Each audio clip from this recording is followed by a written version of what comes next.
Eh bien, bienvenue dans ce live ou dans ce replay si vous regardez cette vidéo sur YouTube. D'ailleurs, puisque vous êtes sur YouTube, pensez à vous abonner. Là, vous avez un bouton pour vous abonner. On le fait tout de suite, là. Là, vous avez un bouton quelque part pour vous abonner. Activez la cloche pour recevoir les prochaines notifications dès qu'un nouveau live sera mis en ligne, dès qu'un nouveau replay sera mis en ligne. Et puis, pensez à mettre un pouce bleu, c'est très bon pour notre référencement. N'hésitez pas aussi à mettre des commentaires dans la section commentaires et on essaiera de vous y répondre, autant que possible.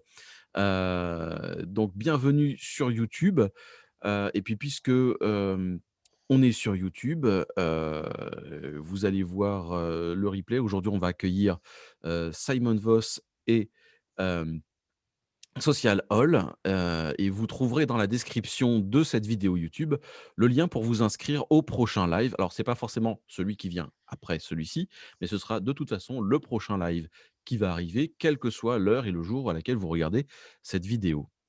On accueille aujourd'hui Charles Partacadélis, responsable développement, marché de l'intégration France et Suisse romande de Simon Voss France, et Christophe Lam, président de Social Hall et directeur associé de l'agence Ligne Bleue Cyber. Je laisse tout de suite la parole à Lucien Crevel qui va nous présenter, nos invités. Bah, les invités, je les présenterai au fur et à mesure après les news, hein. Mais dans un premier temps, je voulais dire combien on est heureux de se retrouver aujourd'hui pour cette Xème réunion. On ne les compte plus parce que ça commence, on est presque à un an de ce Club Sim, de ces réunions bimensuelles quasiment, où on a toujours plaisir à accueillir des fabricants, des distributeurs, et puis parfois on va dire, des associations professionnelles. Ça nous est déjà arrivé avec l'Anitech. Et puis aussi ce que j'appellerais moi des coups de cœur, comme aujourd'hui, puisque nous allons avoir un industriel de renom dans le domaine de la sécurité, contrôle d'accès. Et puis nous aurons j'allais dire, oui, le coup de cœur du Club Sim, c'est-à-dire je vous dirai tout à l'heure ce que c'est. Puis lui, bien sûr, nous le dira en détail. Mais ce n'est pas un industriel, hein, c'est un prestataire de service qui nous parlera d'une innovation, je trouve, extrêmement intéressante dans le domaine du logement collectif. Voilà, donc ça c'est l'intro, hein, pour rappeler rapidement que ceux qui sont là, mais il y a beaucoup de fidèles, donc je ne vais pas redire les mêmes choses à chaque fois, mais pour ceux qui viennent pour la première fois, et c'est à chaque fois le cas, il y a toujours de nouveaux qui viennent, de nouveaux membres du Club Sim, parce que dès que vous vous connectez, bah, automatiquement vous êtes membre du Club Sim. Alors ce sont des intégrateurs, ce sont des architectes, des bureaux d'études, des donneurs d'ordre, des maîtres d'œuvre, tous intéressés évidemment et professionnels pour la plupart, bien entendu, la grande majorité, des métiers, on va dire, largement du courant faible, du smart building, de la domotique, de l'audio-vidéo, de l'intégration, du service, dans tous ces domaines, dans tous ces métiers. Et c'est passionnant de vous écouter au fil des réunions, d'entendre, parce qu'encore une fois, comme je le dis à chaque fois, l'idée n'est pas de présenter sa société de façon institutionnelle, voilà, on est les plus beaux, on est les meilleurs. Non, ça ne nous intéresse pas du tout, même si c'est vrai que vous êtes les plus beaux et les meilleurs. Mais ce qu'on veut savoir au Club Sim, c'est qu'est-ce que aujourd'hui vous avez créé. C'est pour ça que le coup de cœur là aujourd'hui est là. Qu'est-ce que vous avez inventé, qu'est-ce que vous avez développé comme nouveaux produits, comme nouvelles technologies, pour certains révolutionnaires, et qui vont intéresser nos intégrateurs, qui sont la grande majorité du lectorat du magazine, ce magnifique magazine Smart Intégration Mag. Voilà, je redonne la parole à Julien parce qu'on a toujours une intro avec des news très intéressantes, et ensuite je présenterai notre invité, Monsieur Lam, de Social Hall. Voilà. Merci Lucien. On commence avec la première news. Lindy et Poly, les 2 marques intègrent le catalogue SIDEV. SIDEV, c'est un distributeur à valeur ajoutée et à l'ADN marqué par l'audio-vidéo professionnel qui intègre régulièrement de nouveaux produits et de nouvelles marques à son catalogue. C'est ainsi que le grossiste a récemment annoncé avoir conclu des partenariats de distribution avec, le spécialiste de la connexion, Lindy, et le champion des infrastructures de collaboration audio-vidéo, Poly. Poly, c'est ceux qui fabriquent notamment le Polycom, C'est eux. Donc l'accord de partenariat avec la marque allemande Lindy vient considérablement renforcer le portefeuille de SIDEF dans ce domaine. Et Lindy, je vous le rappelle, c'est le premier fabricant européen de connectiques audio-vidéo et IT. Alors en ce qui concerne Poly, l'accord de distribution porte sur les communications unifiées et la collaboration certifiée. En la matière, chez Poly, on sait de quoi on parle parce que le catalogue de la marque affiche des offres sur l'ensemble des plateformes cloud.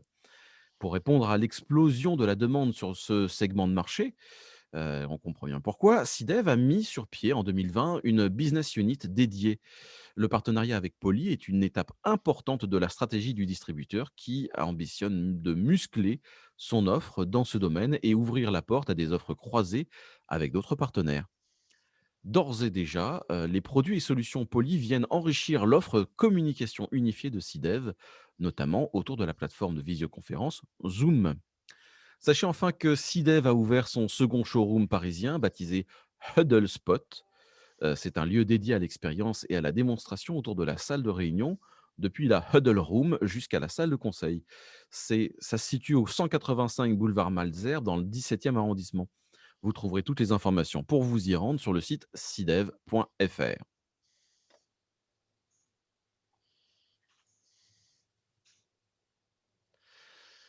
Salto System, le bouton d'accès sans contact Wave XS. En ces temps de pandémie, Salto System propose un nouveau bouton poussoir sans contact. C'est nouveau. En fait, on pousse, mais on pousse pas. En fait, on met juste la main devant. Vous allez voir. C'est une solution de contrôle d'accès intelligente, à la fois hygiénique, geste barrière oblige, et fiable, qui permet un fonctionnement facile d'un grand nombre de dispositifs d'activation. Le principe est le suivant, la technologie capacitive du lecteur Wave XS perçoit les gestes de la main. Il suffit alors de s'approcher de la porte pour que notre main active l'ouverture. L'avantage de cette solution est double. D'une part, le processus est simplifié et d'autre part, la nécessité de toucher une surface est éliminée. Il est important de noter que la gamme de lecteurs Wave XS disponible au standard européen et danois permet d'installer toute la quincaillerie d'ouverture automatique main libre sur une porte électrifiée existante. Autre bonne nouvelle, la solution est compatible avec les contrôleurs Salto, ce qui permet de l'intégrer facilement au système d'ascenseur, aux tourniquets et aux accès de parking, par exemple. C'est autant de possibilités de limiter davantage les points de contact dans le bâtiment. Les technologies sans contact ont fait de grands progrès ces dernières années. Des dispositifs de proximité peuvent être aisément activés à l'aide de capteurs micro-ondes, infrarouges et laser. Dans ce contexte de crise sanitaire mondiale que nous vivons, on peut s'attendre à ce que l'innovation autour de la porte automatique associée à l'accès intelligent ne s'arrête pas de sitôt. Plus d'informations sur le site saltosystems.com/fr.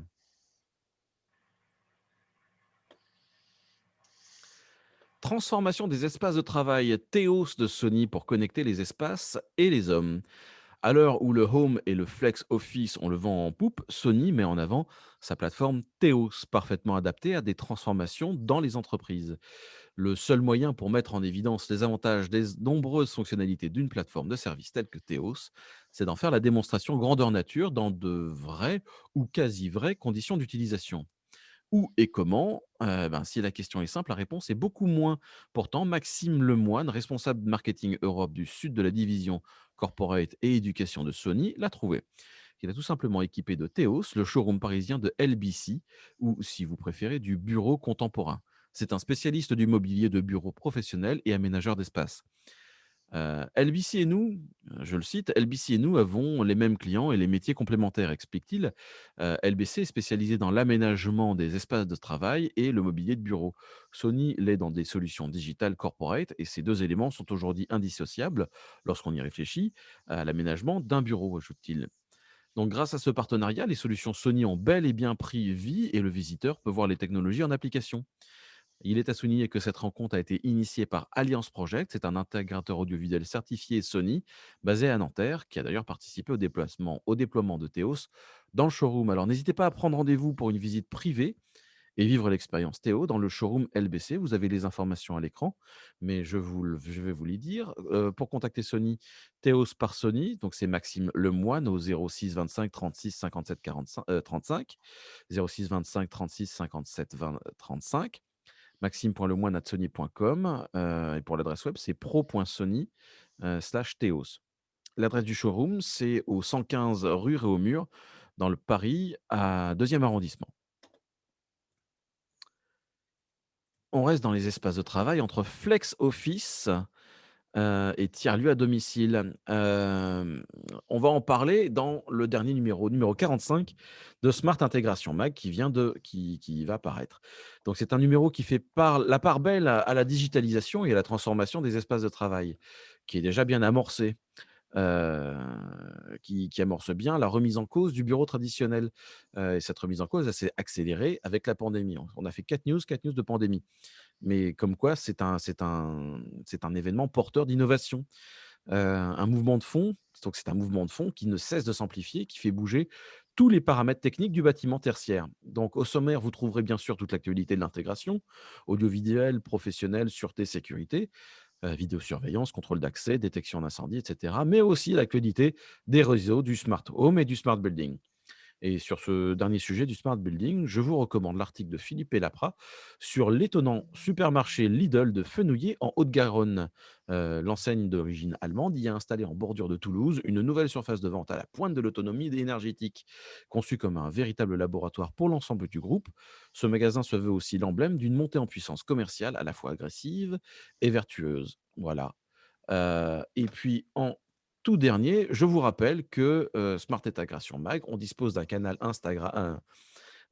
Telegram sur lequel, je vous invite tout de suite à aller vous inscrire. Vous aurez le lien dans la description. Sinon sur Telegram, vous pouvez nous trouver, vous tapez Smart Intégration Mag dans la recherche, vous vous inscrivez et vous recevez, régulièrement des news, en avant-première et donc c'est gratuit. Inscrivez-vous, vous ne pouvez pas répondre, mais par contre, c'est un bon moyen pour rester en contact. Voilà, c'est tout pour les news pour maintenant. Je laisse la parole maintenant à Lucien. Voilà pour présenter donc Social Hall, donc le coup de cœur de notre réunion d'aujourd'hui.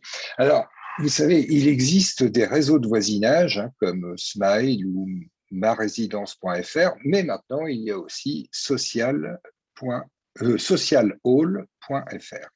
Alors, les premiers sont des réseaux sociaux, mais le second, notre invité du jour, va bien au-delà, puisqu'il assiste le bailleur social dans beaucoup de missions en lien avec les locataires. Donc, Social Hall, qui est à l'origine de cette idée, est un cabinet d'études dans l'innovation sociale, technique et économique, qui a vu le jour à l'occasion d'un partenariat d'innovation dans le cadre d'un projet d'habitat contributif initié par le bailleur social des Hauts-de-France, Pas-de-Calais Habitat. Alors, s'il est un sujet sur lequel locataires et bailleurs sociaux s'accordent, c'est bien celui de l'utilité du numérique dans leur communication. C'est donc sur les bases de ce constat que Social Hall a construit et désormais propose un bouquet de services très complet qui englobe la gestion de l'énergie, le maintien à domicile, l'interphonie, le contrôle d'accès, le multimédia avec une offre triple play dédiée au logement social, etc. Donc, le plus simple pour découvrir l'offre de services de Social Hall, eh bien, c'est de laisser la parole à notre invité, donc Monsieur Christophe Lam, qui est le PDG de cette entreprise. À vous. Bonjour Lucien, bonjour tout le monde. Je vais partager ma petite présentation. Alors donc Social Hall en fait est une spin-off d'une agence digitale qui s'appelle Ligne Bleue Cyber. On a créé l'agence il y a 20 ans et on a commencé à changer de support, à créer notre propre device à partir de 2015 en disant on avait besoin d'avoir notre propre support et pour ça on est monté en compétence, on s'est mis à fabriquer des murs tactiles, hein, des iPads qui font de 1 mètre à 6 mètres de long, avec l'idée, c'est se dire pourquoi ne pas partager Internet dans l'espace public comme on partage une voiture, un vélo ou un autre service. Et en 2017, le bailleur Pas-de-Calais Habitat est venu nous proposer de participer à un marché public innovation. Donc c'est un marché assez particulier, c'est un marché très particulier dans le monde du marché public, où il y avait une quinzaine de sociétés qui ont rejoint le partenariat et qui, assez différentes l'une des autres. Ça commençait avec l'autoconsommation collective, le multiservice, la big data, l'IA, enfin, et nous qui étions là pour la partie communication. Et dans notre l'idée qu'on a, alors on est arrivé là vraiment dans ce domaine qu'on ne connaissait pas a priori, et on s'est rendu compte qu'il y avait besoin de mettre en place un canal de communication entre le bailleur et le locataire. Alors, il existe plein de canaux qui existent aujourd'hui. Vous avez parlé de Smile, qui fait un réseau social. Mais en fait, nous, l'idée, c'était de se dire, il y a un espace qui n'est pas utilisé, qui est le hall d'entrée, dans lequel les locataires passent 2 fois par jour, et pourquoi pas l'utiliser pour leur transmettre des informations sur la vie du bâtiment, donc tout ce qui est lié à l'énergie, tout ce qui est lié aux multiservices, aux pannes, les ascenseurs, à quelle date intervient la société, combien de temps l'ascenseur reste en panne, mais aussi tout ce qui existe à l'extérieur du bâtiment. Car on s'est rendu compte aussi que le tissu associatif est très riche autour des associations, autour des bâtiments, des logements, et que ces associations jouent un rôle très important pour le maintien des personnes à domicile, pour l'accompagnement aussi, le retour à l'emploi. Donc, l'idée, c'était de se dire comment on peut faire pour avoir un écran, un canal d'information qui me donne l'information fraîche, en temps réel, et qui à la fois me permet aussi de pouvoir aller chercher un espace personnalisé. Et pour ça, on a mis en place une connexion, soit avec le Vigic, soit avec un badge NFC où le locataire va pouvoir directement venir sur l'écran, se badger et accéder à des informations personnelles. Alors, dans l'espace public, on ne va pas lui donner accès à du paiement en ligne ou à des choses un peu trop sécures versus RGPD.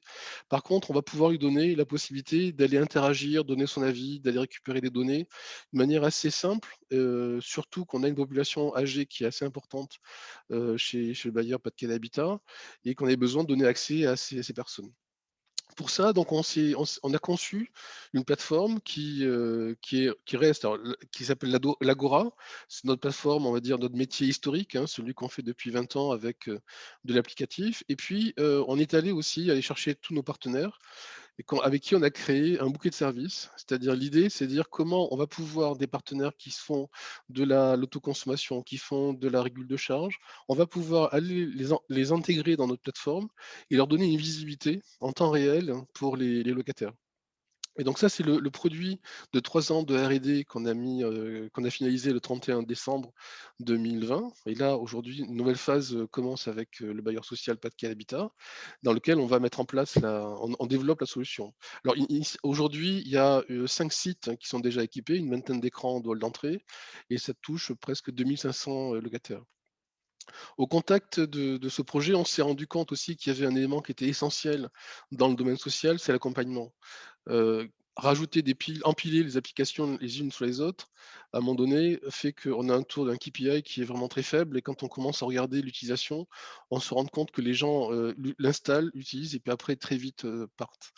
Donc par rapport à la méthode qui a été, mise en place, on a nous retiré une méthode qu'on appelle habitant-contributeur, qui consiste à vraiment aller accompagner, à travailler en co-construction avec les locataires, à concevoir avec eux les interfaces parce qu'ils connaissent aussi leurs besoins, et au contact des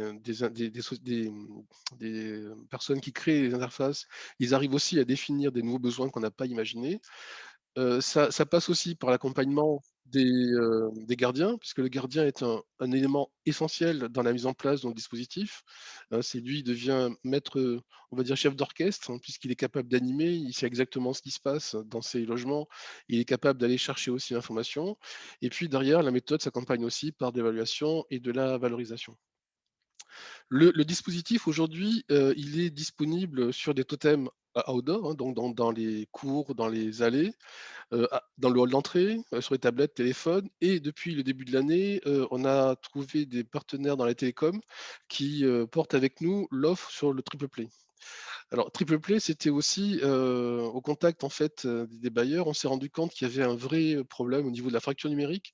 on va vous montrer après, je vous montrerai après une solution, enfin, une des pistes on a trouvées, mais pour arriver à toucher ces 20% de population qui sont dans la fracture numérique, il est nécessaire de trouver un outil, et c'est pas forcément le téléphone, c'est pas forcément l'écran en hall d'entrée, mais la télévision, par contre, elle est intégrée dans tous les foyers, et donc en passant par le triple play, on peut arriver à proposer le même service, la consultation de ses consommations d'énergie, la quittance de loyer dématérialisée, des contacts directs, des votes, mais directement sur la télévision. Aujourd'hui, nos écrans, on les destine en fait au l'entrée, ça c'est le 1er lieu, mais aussi les tiers-lieux parce que de plus en plus, on voit bien les projets seniors inclusifs, qui se développent avec des salles, des tiers-lieux. Donc ça, c'est un espace aussi dans lequel nos écrans ont leur place. Et puis dans les agences, parce que dans les agences, c'est aussi un espace où le bailleur peut évangéliser le locataire et lui expliquer l'usage, ce qu'il va pouvoir en faire et aller plus loin, puisque là, dans le cadre de l'agence, on peut aussi avoir un système de paiement directement sur l'écran, directement en ligne. L'Agora, donc, c'est une plateforme avec, des services intégrés. Donc ça, c'est tous les services qui ont été recensés avec, en phase atelier avec le locataire. On retrouve principalement tout ce qu'on l'entraide entre locataires, les informations du territoire. Un point essentiel, c'est la MDE, la consommation d'énergie, la maîtrise de la consommation d'énergie, et donc, là, il y a un vrai point, qui a été mis, on a vraiment travaillé sur le fait de récupérer les données par rapport à Enedis, par rapport à Dalkia et d'autres opérateurs, de manière à ce que le locataire puisse vraiment avoir une information la plus fraîche possible par rapport à sa consommation, mais surtout avoir des outils qui lui permettent de comparer par rapport à un foyer identique et de voir à quel niveau il peut faire des économies. Cette activité-là aussi est accompagnée par le gardien qui a été formé et monté en compétences pour aider aussi les locataires à comprendre comment ils peuvent arriver à un moment donné à diminuer leur facture en jouant juste sur quelques degrés de température ou sur des paramètres assez minimes. Bref. Au niveau des partenaires, hein, parce que donc on est allé chercher des partenaires qui étaient dans le partenariat innovation, mais aussi depuis on va chercher d'autres partenaires parce que, on trouve par exemple, que, on a un intérêt à un acteur comme Noviacare qui est, un acteur qui travaille sur le maintien des personnes à domicile, avec qui qu'on a intégré dans notre proposition, ou d'autres opérateurs comme, Vertigo qui est un opérateur dans les C2E. Le travail qu'on fait aujourd'hui, c'est d'aller chercher d'autres opérateurs, de manière à enrichir au maximum l'offre et donner la possibilité au bailleur de choisir le service qu'il veut mettre à disposition de son locataire. Et aujourd'hui, on a un échange avec Pôle emploi, par exemple, qui trouve intéressant de pouvoir mettre à disposition, informer des jeunes qui sont loin, de la recherche d'emploi ou qui n'arrivent pas à rentrer dans leur spectre, à les informer sur des formations locales, sur des informations, des activités qu'il peut y avoir à proximité de chez eux. Au niveau des services qu'on propose, je propose juste de passer directement sur Noviacare, qui est vraiment un acteur, je trouve assez intéressant, qui met de l'intelligence artificielle dans un petit boîtier et qui permet de faire un maintien à domicile de manière silencieuse, avec un plateau de télé, un plateau, pardon, plateau téléphone médicalisé qui détecte, qui reçoit un signal dès qu'il y a un signal faible qui lui est envoyé pour lui dire que la personne n'a pas ses habitudes ont été changées, et donc, un médecin prend le comme les téléphones, appelle directement le petit boîtier et prend contact avec la personne afin de savoir s'il se passe quelque chose dans son domicile, si elle est en bonne santé, si tout se passe bien. En parallèle de ça, le gardien reçoit des alertes si, le dispositif ne fonctionne pas, alors des problèmes techniques, et donc il devient le premier maillon, on va dire, de la chaîne des valeurs qui permet de pouvoir taper à la porte et demander au locataire si tout se passe bien chez lui, s'il a pas de problème. Donc Noviacare, c'est un partenaire qui est vraiment important pour nous et qui permet de pouvoir, aller dans la direction du maintien à domicile. Le triple play, c'est, je pense vraiment un canal d'information qui peut potentiellement avoir un impact énorme, si on fait le mix et aujourd'hui on voit ce qui se passe par rapport au triple play et l'OTT plutôt, et le fait de pouvoir, avoir d'un assistant vocal connecté, ça nous permet d'ouvrir pas mal le service et d'avoir en même temps que je vais sur mon service Netflix, je vais pouvoir aller directement consulter mes services, de bailleur et pourquoi pas d'autres services de proximité, et donc garder le canal télé comme étant le 1er canal Alors, on sait très bien que les jeunes sont beaucoup moins attirés par la télé que les personnes plus âgées. Maintenant, la télé est installée dans quasiment tous les foyers, donc c'est un canal qui est vraiment essentiel. Notre stratégie, on va dire, hein, de mise en place, on vient du web, on est une agence web, donc on fonctionne avec des API au quotidien. Et l'idée, c'est d'aller se connecter sur tous les services qui existent. Aujourd'hui, on a 170 services qui sont connectables, qui sont connectés donc directement utilisables et qui potentiellement peuvent être affichés directement sur l'écran. On va aussi directement se connecter sur les services qui sont mis à disposition par le bailleur. L'idée, c'est pas de rajouter une couche en fait au millefeuille numérique, mais d'aller essayer de rationaliser et d'informer le locataire sur ce qui se passe en temps réel. Alors, on avait dans notre cahier des charges un sujet qui était assez intéressant et qu'on a découvert aussi, hein, au niveau de Pas Habitat, c'est la fracture numérique. Ça touche 17 de la population en France, dans tout âge confondu, et 26,7 des seniors entre 60 et 75 ans.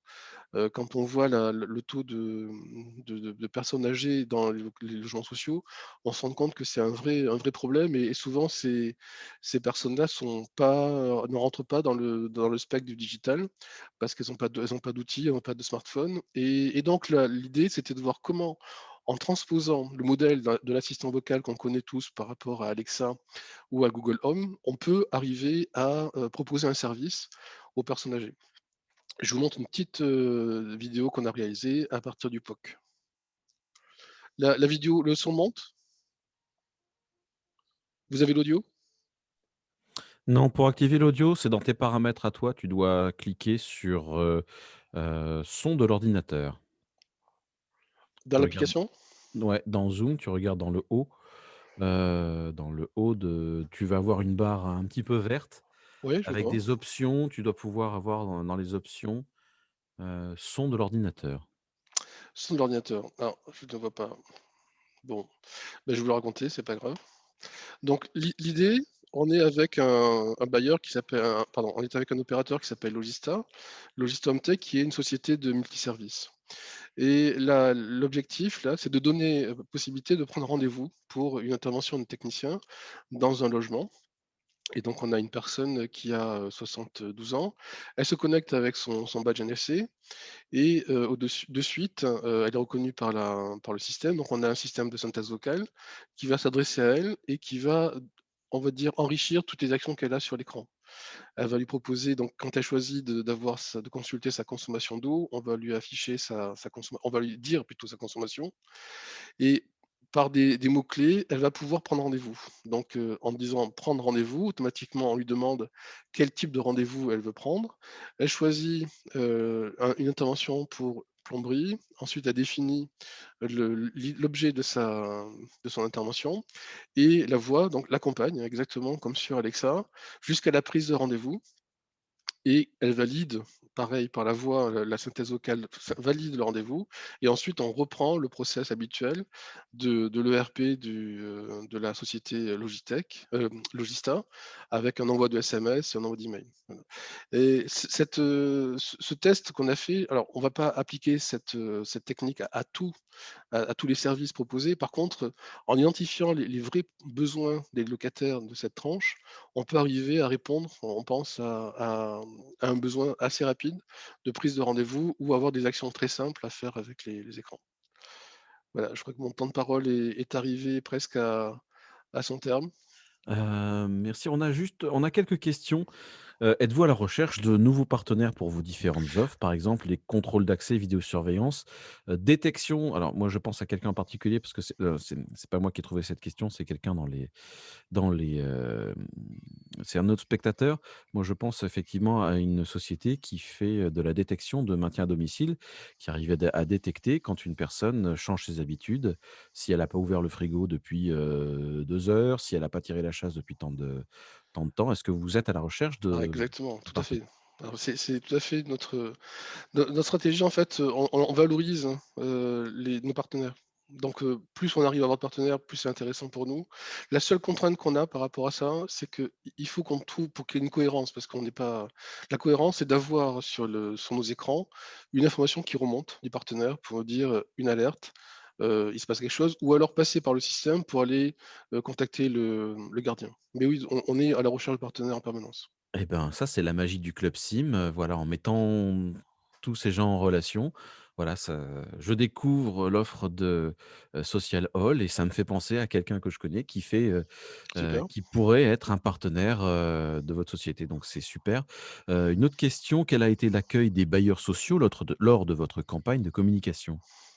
Alors, au départ, ils nous cataloguaient dans la catégorie des écrans, du matériel. Donc, on a dû arriver à changer, mais comme on est quand même des pure players par rapport à ce domaine, très vite, en fait, nos interlocuteurs, ce sont principalement les directeurs innovation ou directeurs ESS. Et donc, on s'est aussi rendu compte au contact qu'on arrive au moment où les bailleurs sont en train vraiment de réfléchir. Soit, alors certains en sont déjà très en avance en termes de la digitalisation de leur plateforme, de leur patrimoine, mais il y en a pas mal qui sont en train de réfléchir, de concevoir en fait, hein, leur patrimoine numérique de demain. Et donc l'accueil est plutôt positif. On est toujours en amont, on arrive, en amont sur leurs réflexions et on les accompagne. Alors soit tout seul, social hall, soit surtout on emporte avec nous nos partenaires, parce que des fois il y a des sujets qui sont vraiment très pointus. Par exemple, je pense à la société Texol avec l'autoconsommation collective, où là il y a une vraie réflexion à mener sur comment mettre en place l'autoconsommation et surtout le stockage en batterie. Et donc tout ce savoir-faire en fait est apprécié. Eh bien, merci Christophe. Merci Je à vous. repasse la parole à Lucien, qui va nous présenter maintenant Simons Voss. Absolument, absolument. Donc, nous avons effectivement un second invité aujourd'hui, donc avec Monsieur Charles Partakelidis, que nous accueillons. Et donc, Charles est responsable du développement du marché intégration pour la France, hein, et la Suisse romande chez Siemens Voss France. Alors, Simon Voss France est une filiale de l'entreprise allemande du même nom, elle-même partie prenante d'un groupe américain, Allégion.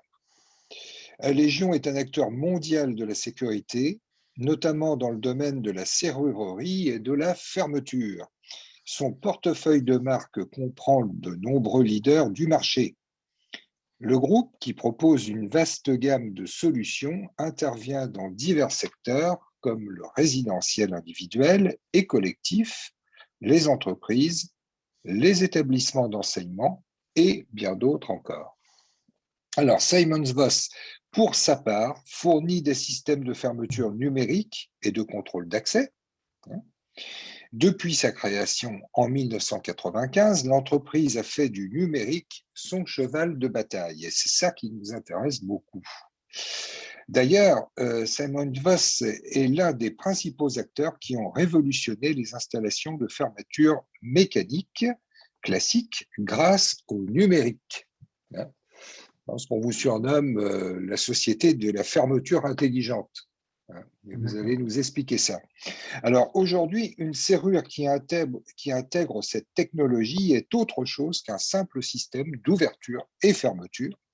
Les nombreuses fonctions supplémentaires qu'elle peut embarquer lui confèrent bien d'autres possibilités, seule celle notamment, là c'est un petit jeu de mots, de constituer une porte ouverte vers le smart building. Mais vous savez aussi les fermer les portes et bien les verrouiller, hein. Voilà. Alors, pour nous en parler, nous laissons la parole à Charles. Donc, Charles Partakelidis, l'expert Simon Voss France dans ce domaine. C'est à vous.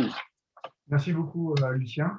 Merci à Smart Intégration aussi pour du coup, cette collaboration et puis au Club Team de nous permettre de présenter nos solutions et quelles sont effectivement notre place qui peut être faite sur ce marché et un peu un point au niveau de ce marché-là. J'ai partagé du coup mon écran. Est-ce qu'il est bien visible? Oui, ça marche. Ouais, allez, c'est parti. Alors, avant toute chose, avant effectivement de démarrer, donc effectivement, on parle beaucoup de serrure connectée. Il faut savoir que la serrure connectée, forcément, intègre de l'électronique. Et cette partie électronique, jusqu'à présent, nous faisait beaucoup peur. C'est vrai que maintenant, depuis plusieurs années, on a complètement notre environnement qui s'est modifié, puisqu'on retrouve de l'électronique et du numérique tout autour de nous. Et je dirais, on se rapproche de plus en plus de ces solutions-là à travers donc, une certaine confiance qu'on amène à ces produits par leur fiabilité, puisque, comme je le montre, on a tous un ordinateur maintenant ou un smartphone. Voilà, on n'est plus à la machine à écrire, heureusement.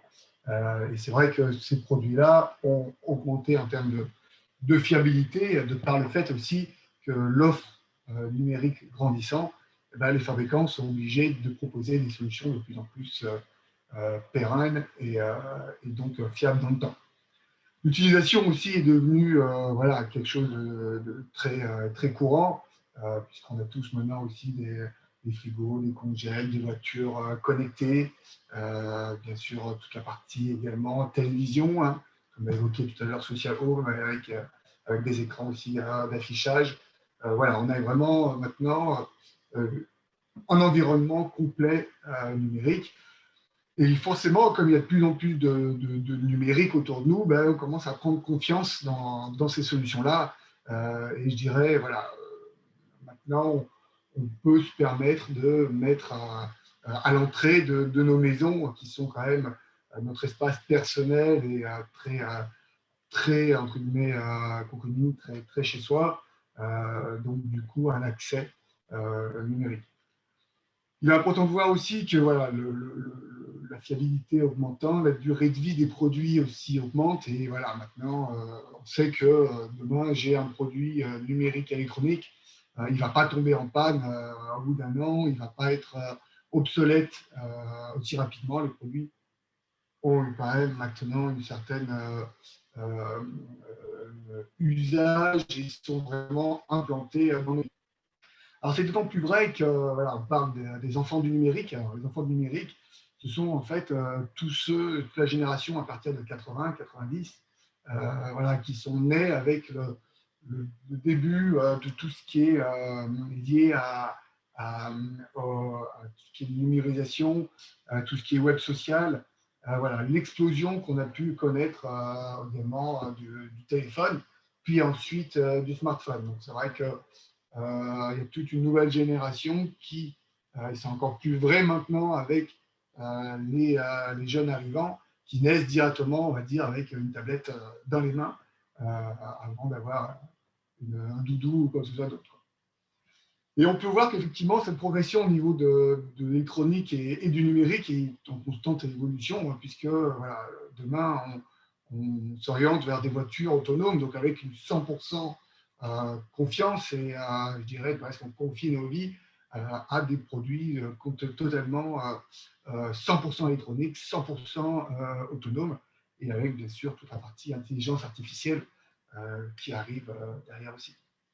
Donc ça, c'est vraiment un point important, puisque avant, voilà, on avait toujours un peu des réticences. Donc, la serrure intelligente, la serrure connectée, c'est vrai que ça pose vraiment comme une évidence.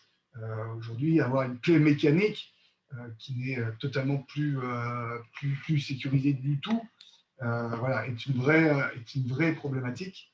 Et c'est vrai que ce n'est pas voilà, sur ce type de solution qu'on parie, je dirais, pour demain. Bien sûr, si je perds une clé, du coup, je peux forcément, potentiellement, quelqu'un d'autre pour rentrer chez moi et je ne peux pas la supprimer, chose que peut amener voilà, vraiment la partie électronique. Alors, avec différentes possibilités, hein, la partie effectivement à travers du NFC ou maintenant de la biométrie, alors du marché, de manière globale sur le marché, bien que la biométrie, ça reste un usage plus particulier que professionnel, quoi. Il faut quand même savoir qu'au niveau du marché, il y a encore aujourd'hui 38 millions de serrures mécaniques en service et que le marché de la serrure connectée est uniquement de 1,5 million donc de serrures connectées aujourd'hui. Donc, on a un taux d'équipement de moins de 3% avec une évolution du marché qui est largement supérieure des 5%. Donc, il y a vraiment une offre qui est importante et je dirais vraiment une place à prendre sur ces produits qui permettent donc de sécuriser nos accès. Donc ces produits, on a tendance souvent à les associer, on les connaît très bien par rapport à l'hôtellerie, puisque effectivement le marché de l'hôtellerie a depuis longtemps passé ce pas, de façon à ne plus avoir de clé mécanique à donner au locataire, mais voilà, avoir effectivement un badge. On peut le voir effectivement sur la photo d'un de nos projets qu'on avait réalisé pour un hôtel d'une métier électronique très spécifique avec des esthétiques différentes en fonction des bâtiments. Donc c'est vrai que depuis longtemps, le marché de l'hôtellerie a adopté cette solution, mais c'est vrai qu'on le retrouve de plus en plus, depuis plusieurs années, dans le milieu de tout ce qui est public, puisque les villes qui ont des problématiques au niveau des clés mécaniques et de leur gestion d'accès, contrôle d'accès, voilà, vont aller vers ces serrures connectées, au même titre que tout ce qui est éducation, lycée, collège, voilà, vont faire l'impasse sur le cylindre mécanique et à s'ouvrir vers cette technologie. On a aussi beaucoup de parcs d'attraction ou même de zoos ou voilà, de sites comme ça qui ont aussi ces problématiques-là et qui du coup vont passer ce pas-là. Et le secteur de l'industrie, qui est encore assez timide, arrive aussi vers ce type de marché. C'est pour ça qu'on a une multitude de sites aujourd'hui, de clients qui nous font confiance, qui sont équipés de ces solutions. Ça peut être effectivement voilà, des sites de maisons d'accueil de personnes âgées, donc des Corians, des Arts-Parly, des groupes qui ont besoin, en plus avec la Covid, de contrôler les flux des personnes et aussi aider du coup les occupants à pouvoir effectivement éviter d'aller dans les chambres des uns des autres, donc vraiment sécuriser ça au niveau des accès, comme voilà, des hôpitaux de Rouen, qui a plus de 2000 produits, qui voilà, va pouvoir vraiment contrôler l'ensemble des accès au laboratoire ou autres, et en passant par effectivement voilà, des groupes ou des établissements d'éducation, mais aussi des parcs zoologiques, comme on a évoqué tout à l'heure. Voilà, donc une multitude je dirais, de possibilités en termes d'équipement et de sécurisation. Alors, à propos de possibilités, justement, sur ce marché-là, on retrouve différents dispositifs de fermeture et également différents, je dirais, identifiants. Bien sûr, il y a la technologie RFID qu'on connaît tous, qui est le badge qu'on a évoqué tout à l'heure, qu'on retrouve dans les hôtels.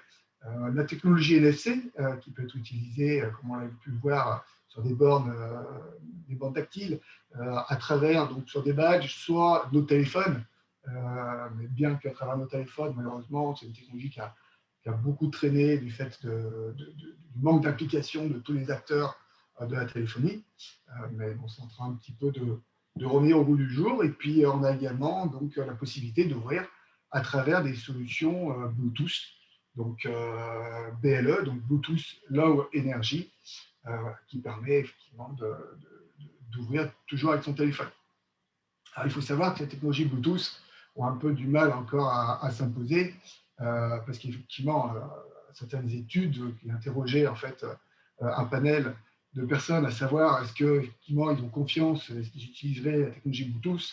Il faut savoir que voilà, parmi les réponses possibles, il y a 63% qui craignent encore au niveau de la sécurité, effectivement la possibilité de pouvoir capter en fait la liaison de Bluetooth, avoir effectivement des craquages avec des solutions comme Man in the Middle ou autres. Donc c'est vrai qu'aujourd'hui, en termes de sécurité, c'est un peu encore pas tout à fait établi. Et puis les risques également, 43%, vous voyez des risques de consommation importantes. Donc voilà, ce sont des solutions RFID, NFC, BLE, et puis bien sûr QR code, puisque le QR code amène pas mal de fonctionnalités et surtout voilà, une clé totalement dématérialisée. Et donc, toutes ces possibilités d'identifiants, physiques ou digitalisés, nous permettent donc d'accéder à différentes serrures connectées, que sont par exemple du cylindre électronique, qui va aller en lieu et place d'un cylindre mécanique. Très rapidement, on va pouvoir équiper sa porte, je dirais même connecter sa porte, à de la béquille électronique sur plaque, béquille électronique sur rosace, qui vont nous permettre en fait d'équiper les portes d'entrée de bâtiment et les portes d'intérieur de bâtiment en contrôle d'accès, puisque là, le principe, c'est vraiment dire je badge, je m'identifie, je rentre et quand j'ai claqué la porte est donc verrouillée et sécurisée. En passant donc par du cadenas qu'on peut retrouver sur des conteneurs, des conteneurs de marchandises, sur des portails extérieurs, voilà, sur une multitude de sites variés. Et puis, de plus en plus, vers donc des sirop à levier ou des verrous motorisés pour en fait tout ce qui est baie informatique, rack informatique, puisqu'on connaît tous les problématiques qu'il y a sur au niveau de la cybersécurité et le risque effectivement de piratage. Hein, vous avez tous entendu certainement au niveau des informations, avec des hôpitaux qu'on puisse faire effectivement pirater avec demande de rançon, etc. Donc c'est vrai qu'on va venir de plus en plus sécuriser aussi les locaux informatiques et en allant même sécuriser les baies informatiques avec donc des sirop à levier ou des solutions comme ça. Donc toutes ces solutions, comme c'est des sirop connectés, elles sont des sirop aussi connectées, je dirais, en radio ou à travers un badge en réseau virtuel, je dirais, à des systèmes, comme on va pouvoir le voir derrière. Alors, il est important de bien comprendre le gros intérêt de ces produits autonomes et entre autres la partie facilité de mise en place, parce que c'est ça qui est intéressant dans les serrures connectés, c'est vraiment la possibilité de la mettre rapidement en place et effectivement aussi de pouvoir la démonter et l'installer sur une autre porte à mon bon vouloir et à volonté. Donc on a l'exemple par ici, une photo que j'ai prise aussi sur un site d'un hôpital qui a souhaité donc équiper plusieurs portes, dont la porte du responsable sécurité. Je vais vous envoyer une petite vidéo où on va voir en fait la facilité de mise en place de ce type de produit. Donc, ce qui est intéressant, c'est qu'on va garder les serrures mécaniques de la porte, donc on ne vient pas abîmer la porte, on ne vient pas la percer, on ne vient pas donc, je dirais, la modifier dans sa partie isolation coupe-feu ou isolation thermique. On va récupérer simplement des trous qui sont en place existants ou s'adapter directement à un modèle de montage sans perçage directement au trou de cylindre. Donc ici, on réutilise les trous qui étaient en place. Toute la partie électronique est sur la partie extérieure au niveau de la tête de lecture. Bien sûr, il y a également des piles de façon à ce que ça fonctionne de manière autonomique. Donc sur ce produit-là, on a une autonomie de 6 à 8 ans. Donc on est quand même voilà, pas sur des produits grand public, mais sur des produits vraiment professionnels. Donc vous avez pu voir quelque chose qui est très très facile en termes de mettre en place, puisqu'il y a juste à installer très rapidement la béquille électronique ou la serrure connectée, comme je dirais on le ferait sur une serrure mécanique classique. Donc c'est tout l'avantage, c'est effectivement de pouvoir mettre une mise en place rapide. Alors, il faut savoir que tous ces produits connectés vont du coup pouvoir échanger avec donc, un système de supervision ou d'hypervision de sécurité qui va remonter différentes informations d'intrusion, de contrôle d'accès, d'incendie ou encore de vidéosurveillance, d'interphonie ou même de GTB, GTC, donc une multitude d'informations qui vont être amenées au poste de sécurité de façon à vraiment avoir le contrôle d'accès et la prise en main au niveau de son bâtiment. On a une multitude aujourd'hui de partenaires qui donc, ont intégré nos solutions, donc c'est ça qui est intéressant. On est sur des solutions ouvertes, je dirais le marché tend vers l'intégration, et effectivement, on veut limiter donc, les logiciels de façon à limiter les formations au niveau du personnel, mais on veut ici limiter les produits verrouillés sur des marques. Et voilà, par exemple, avec nos produits, on a la possibilité d'équiper un bâtiment avec une marque, et demain, cette marque ne satisfont plus pour des raisons simplement d'évolution du bâtiment en termes de possibilités. On peut la démonter et puis mettre d'autres produits qui fonctionneront également avec notre marque. Donc, ça permet d'avoir un bâtiment qui reste, je dirais, évolutif. Ça, c'est très important. Alors, c'est vrai qu'aujourd'hui, on parle beaucoup d'hypervision, supervision, donc on est beaucoup dans la sécurité, mais c'est vrai que l'évolution faisant, on va de plus en plus vers le smart building, avec le souhait réellement d'apporter du confort cette fois-ci, de plus focaliser sur la sécurité et avoir du coup des serrures connectés qui vont remonter des informations de passage avec donc un système qui ne sera pas forcément un système de sécurité, mais qui sera plus un système de smart building. On retrouve ça aussi maintenant de plus en plus dans Smart City. Donc l'avantage, c'est que pour les documents, c'est beaucoup plus de confort, parce que je prends un exemple, j'arrive dans mon bureau, ou même je rentre dans la société, je badge, du coup le système a pris en compte que j'étais arrivé dans la société, donc potentiellement il sait que je vais aller à mon bureau, et donc il va automatiquement mettre en route le chauffage à la température que j'ai souhaitée, adapter mon éclairage de manière variable également à la lumière qui va bien, qui va pouvoir du coup prendre, je dirais, en soin directement mon aspect personnel et mon aspect santé. Et puis peut-être également qu'il aura vu que j'avais une réunion, que j'avais réservé une salle de réunion, et donc me préparer également à la salle de réunion parce que j'aurais dit qu'il fallait qu'il y ait du projecteur, etc. Donc une multitude de solutions pour un bâtiment intelligent liées, je dirais, à la gestion des accès et donc à la science connectée. Donc ça, c'est intéressant pour l'occupant. C'est très intéressant pour l'exploitant aussi, parce que l'exploitant, lui, il réduit énormément ses coûts avec ce type de produit, puisqu'on n'a plus de clé mécanique qui est un coût important, je dirais, en termes de maintenance, par son remplacement, parce que les gens perdent les clés, ou par sa sécurité, parce que du coup, une clé qui est perdue potentiellement peut être utilisée par quelqu'un de non autorisé, et du coup avoir du vol de matériel ou avoir de la dégradation. Donc c'est vrai que c'est vrai que pour l'exploitant, il va réduire aussi ses coûts au niveau de la maintenance, puisque ces produits, en fait, il n'y a rien à faire si ce n'est changer les piles. Comme ils ont une longue durée de vie, au niveau de l'énergie, consommation énergétique, du coup, on réduit aussi toute cette partie-là. On n'a pas des produits qui consomment, je dirais, en permanence.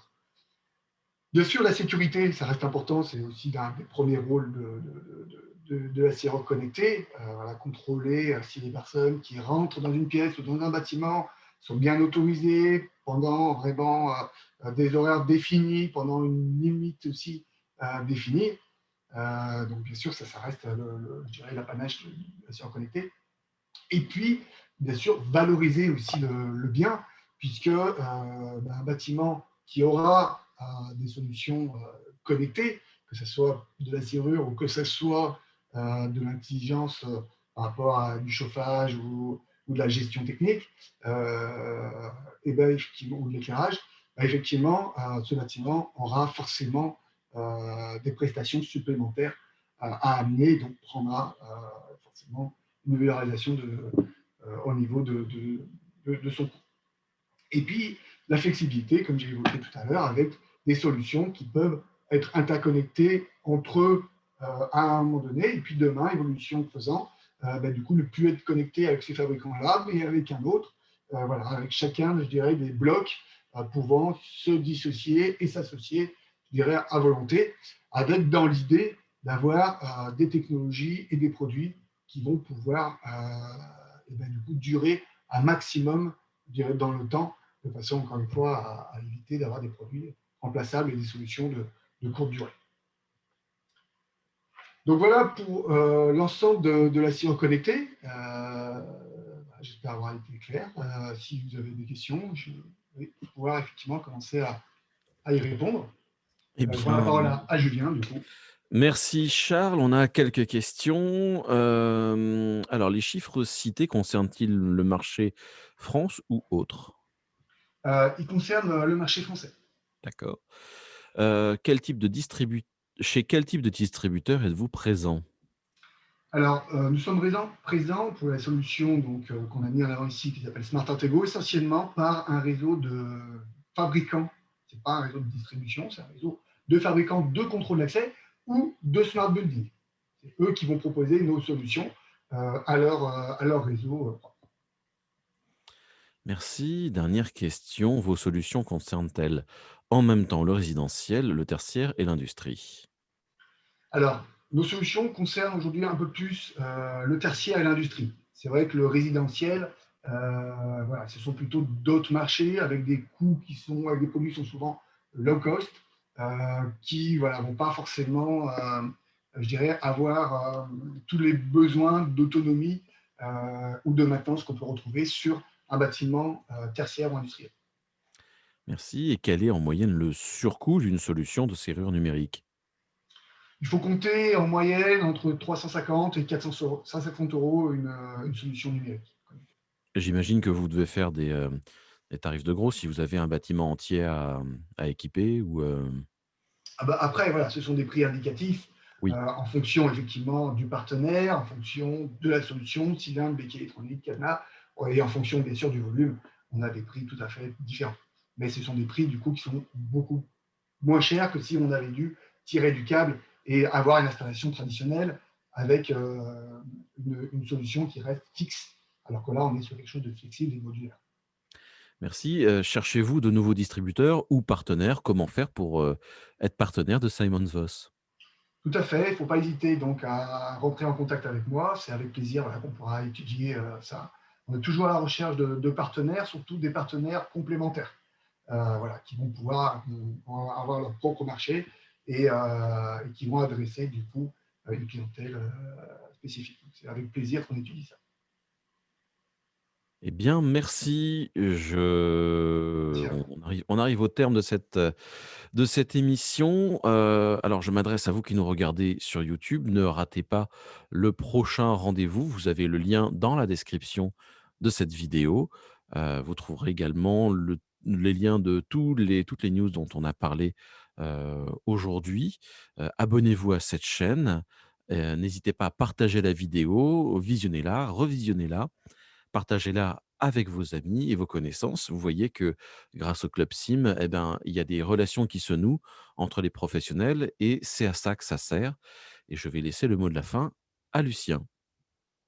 Merci beaucoup, Julien. Merci beaucoup à nos intervenants. Vraiment très intéressants dans des domaines pointus et qui, je pense, donnent des possibilités à nos membres, aux membres du Club Sim, encore une fois, qui sont des professionnels, de trouver peut-être des idées pour leur entreprise, pour proposer de nouveaux services, de nouvelles solutions à leurs clients. Donc, merci à Charles, merci à Christophe. Et puis, j'en profite évidemment pour conclure cette édition du jour, pour vous inviter forcément à la prochaine, hein, la prochaine rencontre qui aura lieu le 20 avril, donc le mardi 20 avril, c'est toujours un mardi, donc ça c'est facile de s'en rappeler. À 9h30, c'est toujours la même heure, donc ça sera le 20 avril. Et là, nous avons déjà une entreprise qui est prévue, qui est invitée, donc c'est la société Triax. Donc là, on va aller plutôt dans le domaine de l'antenne et de la réception, mais nous sommes ouverts à un autre intervenant, donc une autre entreprise, soit du même domaine, complémentaire ou autre. Ça peut être aussi un prestataire de service, ça peut être un distributeur dans nos métiers du courant faible. Donc, n'hésitez pas à nous contacter, moi-même, Lucien Crevel, ou bien la direction de Smart Intégration Mag, et nous vous expliquerons comment ça se passe. Eh bien, écoutez, à bientôt, donc au 20 avril. Au revoir. Au revoir. Au revoir.